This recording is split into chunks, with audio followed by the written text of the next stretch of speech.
안녕하세요. 반려동물 라디오 너 나의 가족이 되라의 진행자 신민수입니다.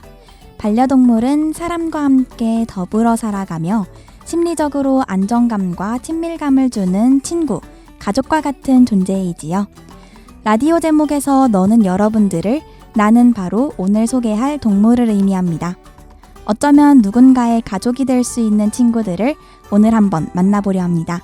그럼 시작하기 전에 노래 한 곡 듣고 올게요.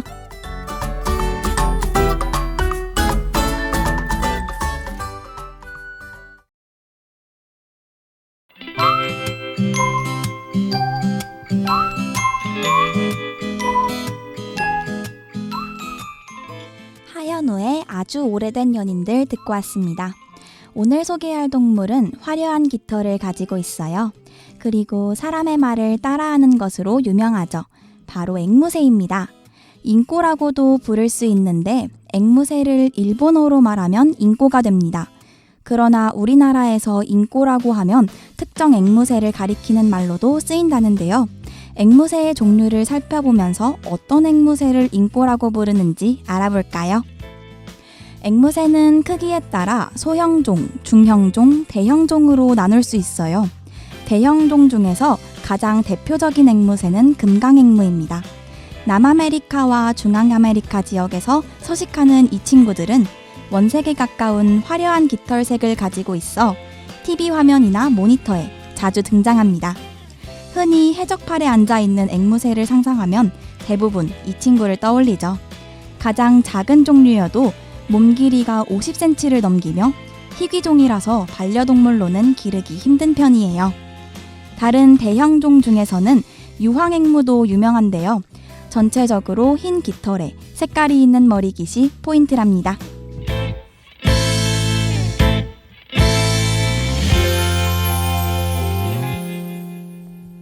중형종 중에서도 머리깃을 가진 친구가 있어요. 바로 왕관앵무입니다. 유황앵무보다 덩치가 훨씬 작지만 많은 사람들이 헷갈려 한다고 해요.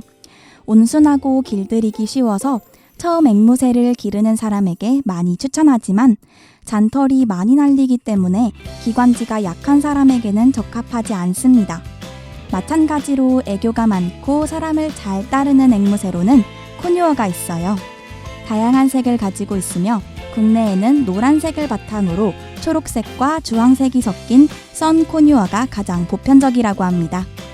대신 이 친구들은 좁은 곳이나 틈새를 파고드는 습성이 있다고 해요. 장롱이나 옷장 틈새 조심해야겠어요.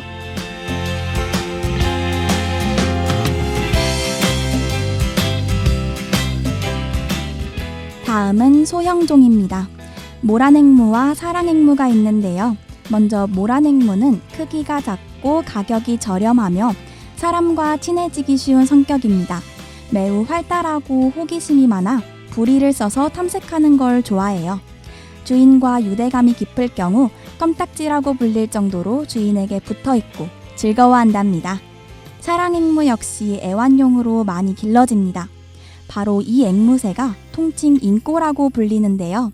이름이 사랑앵무라 그런지 금실 좋은 부부를 가리키는 단어로 잉꼬부부라는 말이 자주 쓰이죠. 사실 잉꼬는 일본에서 몸집이 작은 앵무새와 큰 앵무새를 구별하기 위해 탄생한 단어인데 이것이 한국에서도 그대로 정착해 작은 앵무새를 잉꼬라고 부르게 되었답니다. 잉꼬와 앵무새는 같은 말이라는 사실 기억해주세요. 앵무새를 집에서 기르기 위해선 무엇이 필요한지 노래 한 곡 듣고 온 뒤에 알아볼게요. 디먼의 사인입니다.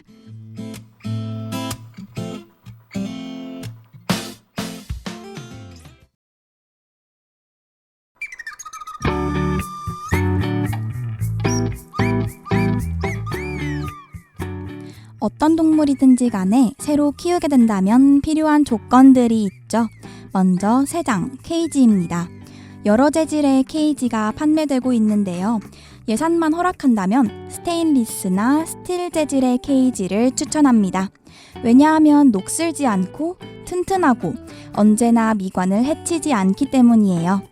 앵무새는 녹에 쉽게 중독되기 때문에 철, 도금 등 부식의 위험이 있는 케이지는 피하는 게 좋습니다. 나무 재질이나 플라스틱 재질의 새장은 금방 망가질 수 있다고 하네요. 앵무새는 비행 시간이 다른 새들보다 다소 적지만 새장에서 충분히 비행하고 활동할 수 있는 공간이 확보되어야 합니다. 앵무새의 종에 따라 새장의 최소 사이즈가 다르며 일부 외국에서는 새장의 크기가 너무 작을 경우 동물학대죄로 처벌의 대상이 된다고 합니다. 그리고 앵무새는 평행으로 비행하기 때문에 높이보다 너비가 더 긴 새장이 좋습니다.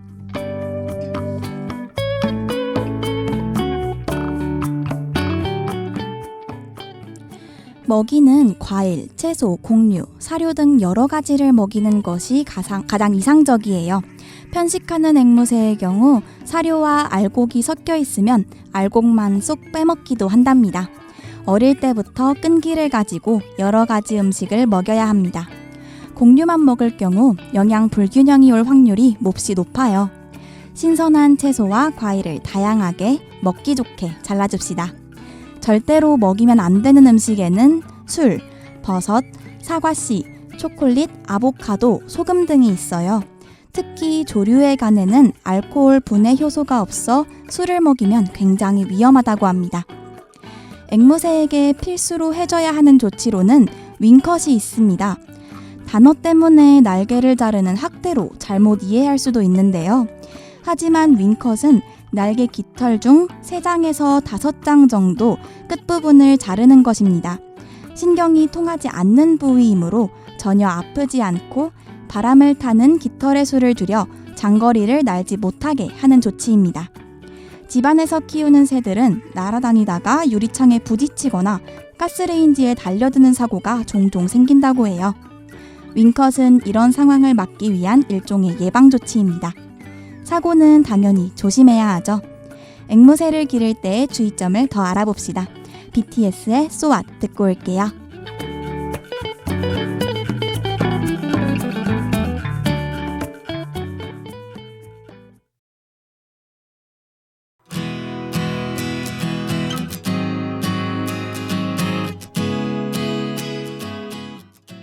앵무새를 키울 때 하면 안 되는 행동들이 존재합니다.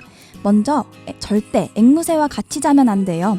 워낙 작아서 뒤척이는 주인에 의해 압사당할 확률이 크다고 합니다.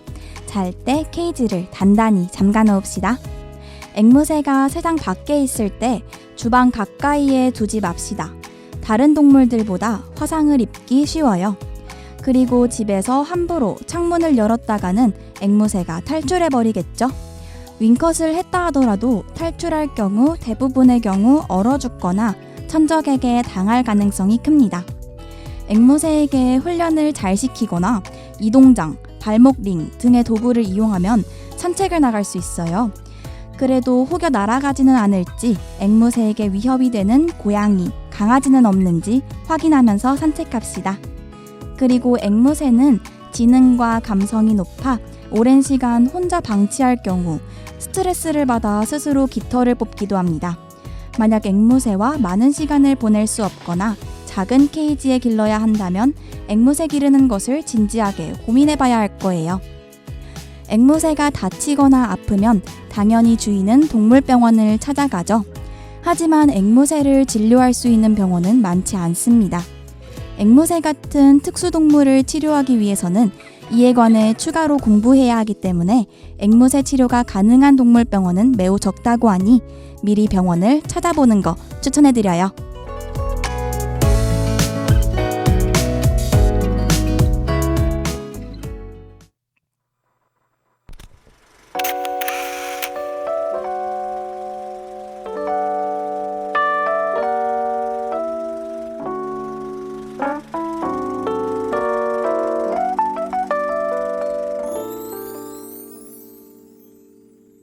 반려동물을 데려온다는 것은 그 동물의 인생을 전부 책임져야 한다는 의미입니다.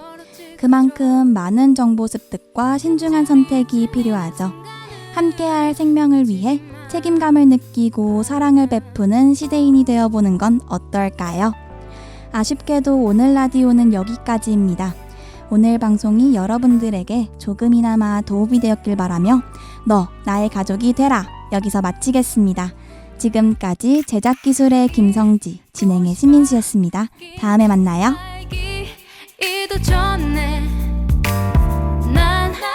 차가움을 느끼고